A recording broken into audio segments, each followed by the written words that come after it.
안녕하십니까. 밸런스 자산연구소 김진영입니다. 오랜만에 인사드리는데요. 제가 지난 2020년부터 은퇴자금 관리에 대해서 주제별로 35편의 유튜브를 올렸어요. 그 목록이 지금 옆에 있는 이건데, 이거를 작년 말에 정리를 해가지고 밸런스 은퇴 지갑이라는 책으로 엮어서 냈었죠. 이렇게 책으로 냈던 이유는 사실 그 방송만으로는 실제 은퇴 설계를 따라 하기가 쉽지가 않아요. 이렇게 체크할 것도 많고 적어 놓을 것도 많고 이런 것들이 숫자가 많고 이러다 보니까 그냥 듣는 것만 가지고는 실제로 그 자기의 은퇴 설계를 하기가 쉽지가 않은 그런 면이 있어서, 그래서 이제 이걸 책으로 정리해서 일종의 가이드북처럼 따라 하시라고 만든 겁니다. 근데 이제 실제로는 보면은 뭐 아시다시피 우리나라에서 책을 잘 안 읽으세요. 그냥 보고 듣는 것 쪽으로 주로 하셔가지고, 그래서 이러면 안 되겠다 싶어가지고 이 책자의 내용을 좀 다시 설명해 드리는 그런 게 필요하겠다 이렇게 생각을 했었어요. 그런데 이제 그게 어느덧 벌써 한 1년 지나면서 시장 상황도 많이 변하고 그 다음에 제도도 또 많이 변했어요. 그래가지고 이것들을 다 엮어가지고 이 책자를 중심으로 해가지고 다시 업데이트된 거라든지 그 다음에 새로운 판단 기준 이런 부분들을 감안해서 말씀을 드려야 되겠다 해서 은퇴지갑 시즌2를 만들게 됐습니다. 오늘은 먼저 이제 책자가 어떤 순서대로 진행을 할지 그 내용에 대해서 간단히 말씀드리려고 합니다. 이 책은 그 은퇴 설계를 해야 되는 그 순서대로 짜여져 있어요. 10개의 커다란 그 주제 순서대로 이렇게 따라가시면은 본인 스스로 본인의 은퇴 설계를 쭉 해서 마무리하실 수가 있습니다. 일종의 계획서를 만들 수가 있는 거죠. 그래서 이런 부분들을 가지고 계속 이제 관리하고 바꾸고 이렇게 하면서 은퇴 생활 하실 때 은퇴 자금 부분 쪽을 스스로 관리할 수 있는 이런 방법입니다. 그런데 어떤 분들이 이런 말씀을 하세요. 은퇴하면은 뭐 은행이라든가 보험 쪽에 가면은 상담을 해주지 않느냐. 그리고 그 상담한 거를 들으면 되는 거지 복잡하고 어려운 걸 스스로 내가 어떻게 하느냐. 뭐 이렇게 말씀을 하십니다. 근데 이거는 사실은 잘 모르고 하시는 말씀이에요. 왜 그러냐면 제가 보니까 우리나라에서 그 은퇴 관련돼서 사람들의 어떤 관심이라든가 이제 이런 부분들은 사실 부동산하고 굉장히 관련이 깊더라고요. 부동산 가격이 이렇게 지난 몇 해 동안 이렇게 올랐지 않습니까? 부동산 가격이 많이 오르면은 사람들이 은퇴 걱정을 덜 해요. 그래가지고 은퇴 쪽 관련돼서 상담이나 이런 부분도 좀 덜하고. 왜 그러냐면 자기 돈이 꽤 되는 것처럼 보이거든요. 그러니까 뭐 이거 팔면 내 은퇴 생활 좀 하는데 뭐 큰 문제는 없겠다 이렇게 생각을 하시는 거죠. 그러다 보니까 금융기관들이 그동안 은퇴 상담이라든가 이런 것들을 위해서 많은 준비들을 해가지고 창구도 많이 만들었고 경쟁적으로 창구를 많이 만들었었죠. 그런데 실제로 오시질 않고 그런 분들이 별로 없다 보니까 많이 없앴어요. 실제로 부서들이 거의 다 없어졌습니다. 지금은 은퇴 관련돼서는 대부분 퇴직연금 부서에서 하고 있고 그 다음에 은퇴 상담을 해주겠다고 하는 그런 금융기관들도 막상 가보면 형식적이고 실제로 큰 도움을 얻기가 어려워요. 왜냐하면 상담하는 사람 자체가 은퇴 관련된 그 자금관리나 이런 부분들에 대해서 특별하게 많은 교육을 받는 게 아니라 그냥 금융상품 상담하는 사람들이 하는 경우가 되게 많거든요. 그러니까 이제 뭐 보험 가면은 주로 보험 상품 설명하고 이러다 보니까 금융상품을 사러 가는 형태와 은퇴 상담하는 형태가 차이가 별로 없어지니까 생각하시는 것하고 많이 다른 거죠. 그런데 지금 작년 이후로 부동산 값이 많이 떨어졌잖아요. 정체되고 떨어지고 거래는 안 되고 이러다 보니까 다시 이제 은퇴 걱정이 되는 거예요. 자기가 그동안 이제 헛것을 봤구나 이런 생각이 드는 거죠. 그런데 이제 막상 은퇴 상담을 받으려고 하면 없어졌죠. 갈 데가 없죠. 그러니까 이런 부분들을 스스로 하지 않으면은 이게 누구의 도움을 얻기가 쉽지 않은 그런 부분입니다. 자산이 아주 많으면 다 관리하는 PB라든가 이런 분들이 다 자기들이 쫓아서 와서 하지요. 그런데 대부분 은퇴하시는 분들은 그 정도 돈이 있지 않기 때문에 금융기관들 입장에서 하나하나 이렇게 상담을 하기는 쉽지가 않은 그런 것이 현실입니다. 그래서 본인 스스로 이제 이걸 배워서 해야 되고, 그리고 본인 스스로 이걸 해서 어느 정도 자기가 아웃라인을 잡고 가야지 상담을 해도 뭔가 얻을 게 있어요. 아니 본인이 자기가 어떻게 할지 모르는데 막상 가가지고 무조건 해달라고 해서 이게 되는 게 아니에요. 아니 대학을 가는데 자기가 무슨 대학을 갈지 무슨 과를 가야 될지, 그리고 자기 성적은 어느 정도나 되는지를 가늠도 못하면서 무조건 그 진학상담 가가지고 저는 어떻게 해야 돼요? 어떻게 대학 가요? 이렇게 막연하게 물으면은 서로 다 난감한 거죠. 어느 정도 자기가 방향을 잡고 가이드라인을 이제 잡은 다음에 가서 상담을 해야지 그쪽도 뭔가 조언을 해줄 수 있고 이렇게 되는 겁니다.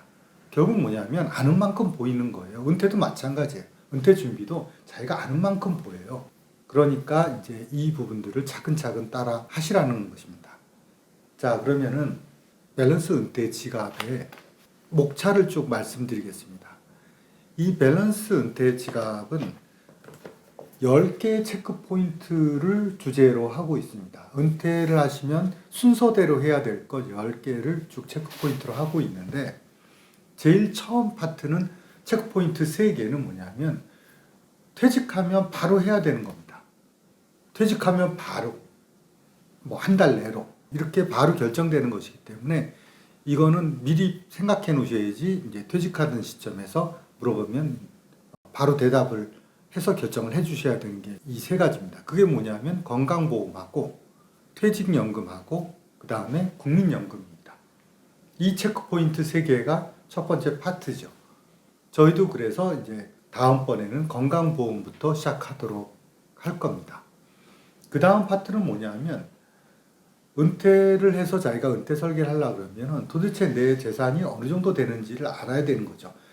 재산이 금액이 어느 정도 되는지뿐만 아니라 어떻게 구성이 되어 있는지도 알아야 되기 때문에, 그래서 그 부분에 관련된 체크 포인트가 자기 재산이 얼마가 되는지를 어떻게 찾고 어떤 식으로 그 상품의 성격이라든가 이런 것들이 나눠져 있는지, 그러니까 자기가 뭘 가지고 있는지를 봐야지 된다는 거죠. 그리고 자기가 가지고 있는 것이 다 모아봤어요. 다 모아봤더니 그러면 이게 도대체 많은 건지 적은 건지, 다른 사람은 어떤 건지 이렇게 비교를 해봐야 돼요. 자기가 어느 정도 이 지금 자금이 있는 건지 이걸 이제 보면서 자기 은퇴 생활을 가름해야 됩니다. 돈 많은 친구 따라서 하다가는 쫄딱 망하죠. 뭐 한 10년 쓰고 이제 다 떨어지는 거죠. 그러니까 자기 수준을 봐야 되기 때문에 비교를 좀 해야 되는 그런 측면이 있고, 또 하나는 뭐냐면 이 자산들을 가만히 들여다보시면 나중에 들여다보시면 아시겠지만 놀고 있는 자산들이 되게 많아요. 특히 보험 쪽 같은 경우도 그게 많고, 뭐 반토막난 펀드라든지 뭐 이자도 없이 그냥 아무 생각 없이 넣어놓은 예금이라든지 이런 것들이 상당히 많아요. 왜 있는지도 모르겠고 왜 했는지도 모르겠는 그런 것들이 많거든요. 이런 것들을 정리하는 것부터가 이제 은퇴자금 관리의 이제 시작입니다. 그런 것들을 전부 다 찾았다면은 그러면 자기의 재산이 어느 정도 되는지를 이렇게 구분할 수 있겠죠. 그리고 그 재산에서 어느 정도 캐시플로우, 즉 어느 정도 수익이 나오는지. 자산은 덩어리고 캐시플로우는 이제 이렇게 물처럼 흘러서 소득처럼 나오는 거니까 그 자산에서 돈이 나오는 것이죠. 그런 것들이 이제 그 얼마나 되는지 이걸 파악할 수 있죠. 그 다음에 이제 우리가 해야 되는 그런 부분이 뭡니까? 그 돈이 다 내가 쓸 수 있는 돈이 아닙니다. 왜 그러냐면 은퇴 때 쓸 수 있는, 은퇴 생활할 때 쓸 수 있는 그 돈은 그 중에서 일부예요. 왜 그러냐면 자녀들이나 다른 일들이 있을 수 있어요. 집안마다. 그런 것들은 어쩔 수 없이 꼭 들어가는 것이기 때문에 그런 것들을 어느 정도 배제를 또 해야 되기 때문에, 그래서 내가 그러면 적어도 최소한의 은퇴 생활을 하려면 어느 정도의 돈을 지금 가지고 있어야지 나 같은 경우에는 그 은퇴 생활이 가능할까를 파악을 해야 되고, 그리고 그거를 지금 내가 있는 재산 중에서 어느 것에 얼마를 빼내야 되는 건가, 그래서 은퇴 자금에 필요한 상품으로 넣는다든지 이렇게 분리해 놔야 되는가, 이겁니다. 이거를 하는 그런 부분들이 자기 재산을 파악해서 내가 쓸 은퇴 자산을 구분하는 파트까지가 이제 두 번째 커다란 파트인 것이죠. 그 다음에 이제 마지막은 뭐냐면 이것이 결정이 되면은 실제로 이제 계획표를 짜야 되는 겁니다. 은퇴 설계를 해야 되는 거죠. 그걸 스스로 할 줄 아셔야 되는 거예요. 은퇴 설계란 게 뭐냐면 자기가 은퇴한 이후에 자기가 생각하는 기간, 예를 들어서 75세까지, 80세까지 또는 적어도 100살까지 이렇게 그때까지 쭉 내가 들어오는 돈은 어느 정도 되고 나가는 돈은 어느 정도 돼서 어느 정도 자산을 까먹어 가면서 살아야 되는지를 쭉 표로 보는 겁니다. 그리고 그 사이에 필요한 목돈이 언제 있으니까 그 목돈과 관련돼 가지고 어떻게 준비가 돼서 맨 마지막에는 도대체 얼마를 남겨줄 건가 이것까지를 파악할 수 있는 계획서죠. 일종의 은퇴 생활을 전체적으로 아우를 수 있는 그 자금 흐름의 계획서입니다. 이것이 있어야지 어느 정도 은퇴 생활을 살 때 씀씀이라든가 이런 부분들을 대충 정할 수 있고 아니면은 필요에 하면은 더 어떻게 돈을 더 마련해야 되는지 그리고 집이라든가 뭔 걸 언제 전환해야 되는지 아니면은 이게 하다 보니까 원래 물려주려고 그랬는데 그렇지 못하겠다든지 하는 부분들을 미리 알 수가 있어요. 그리고 이제 제일 마지막으로 이제 하셔야 될 것은 그 중에서 내 은퇴 자금이라든가 이 중에서 그 자금을 좀 굴려서 수익을 내야 되는 것도 있어요. 왜냐하면 있는 돈을 쪼개서 쓰는 것만 가지고는 은퇴 생활 하기가 쉽지가 않거든요. 대부분은 안 돼요. 기본적으로. 왜냐하면 은퇴 생활은 맨 나중까지 쓰는 거고 앞에 쓸 일이 많기 때문에 그러다 보니까 결국은 나중에 모자라는 거기 때문에 자기가 은퇴를 해서 일을 안 하면 돈이라도 일을 하게 해야 되는데 돈도 놀고 나도 놀고 다 놀면은 어차피 어떻게 살 방법이 없는 거죠. 그러니까 돈을 좀 굴려야 되는데 이게 은퇴 자금이다 보니까 이렇게 마구잡이로 굴릴 수도 없고 더 아니면 모식으로 할 수도 없는 그런 상황이거든요. 그러면 굴려야 되는 돈은 어떻게 어떤 상품에 어떤 방식으로 그리고 어떻게 체크해서 이런 부분들을 마지막으로 아셔야 돼요. 그래서 그것까지 메꿔 놓으시면은 그러면은 이제 전체 아웃라인이 잡히는 겁니다. 내 재산이 뭐가 있고 이걸 어떻게 굴려서 얼마가 나오고 얼마를 쓰고 그리고 언제 가서 어떻게 목돈을 마련해서 쓰고 그 다음에 이걸 하는 과정에서 투자 상품은 어떤 걸 집어넣어서 언제까지 이걸 하다가 언제 그걸 다시 예금으로 바꿔가지고 이제 빼서 쓰고 연금은 어떻게 쭉 받아가지고 언제까지 나오고 국민연금 부분 쪽은 언제서부터 받기 시작을 할 것인지 이런 부분들을 쭉 결정하는 거죠. 전체 계획표를 만드는 겁니다. 그래서 차근차근 이 책에 있는 순서대로 따라서 체크해 가면서 쭉 적으시면 그 자체가 계획서가 되는 거예요. 그리고 그거가 기본적으로 있어야지 뭘 바꾸시더라도 아니면은 상담을 가시더라도 훨씬 풍부하게 얘기할 수 있고 훨씬 얻어낼 수 있는 부분이 많습니다. 막연하게 가시는 것보다. 막연하게 가시면 들어도 무슨 소리인지 몰라요.